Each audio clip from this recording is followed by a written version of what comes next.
Écoute, on avait eu cette discussion-là avec MJ, hein. Peut-être que tu vois, hein, le légendaire MJ.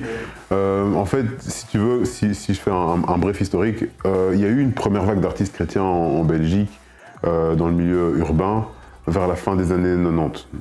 Années 90, début 2000, la Nouvelle Alliance, donc c'était un collectif de rappeurs. Il y a eu aussi Jackwell, et puis il n'y a eu plus rien.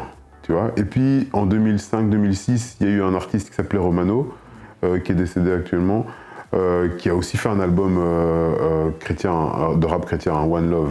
L'album a explosé, tout le monde connaissait, et puis plus rien, tu vois. Et puis moi je suis arrivé avec Microtest en 2009, MJ a sorti un album juste en 2010, et puis de nouveau le mouvement est reparti. Et donc avec MJ on s'est dit écoute, on peut plus laisser des temps comme ça où il n'y a rien, des moments de pause en fait.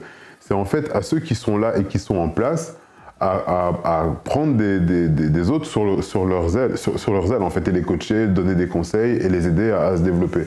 Et donc c'est ce qu'on a décidé de faire. Et donc je sais que lui il a un certain groupe d'artistes qui coachent, qui l'encouragent, etc. Moi aussi il y a certains artistes que j'ai pris en fait personnellement en charge, où je leur donne des conseils, je leur donne des possibilités, je les mets en contact avec des gens dans le domaine en fait, pour que leur projet puisse se développer. Et donc ça on le fait de manière informelle. Je pense qu'il faut que les artistes le fassent, mais l'idéal c'est que ce soit fait au sein d'une structure. Et normalement c'est à ça que sert un label en fait. Un label c'est vraiment cet endroit où un artiste qui vient avec une idée, un projet, puisse se dire voilà j'ai envie de faire ça. Il y a des autres qui vont lui dire écoute non, fais pas comme ça parce que nous on a fait ça, ça n'a pas marché. On te conseille plutôt de faire ça et on connaît tels qui peuvent t'aider à faire ceci, à faire cela. Tu vois, donc c'est en fait créer des connexions, créer des réseaux, des connexions.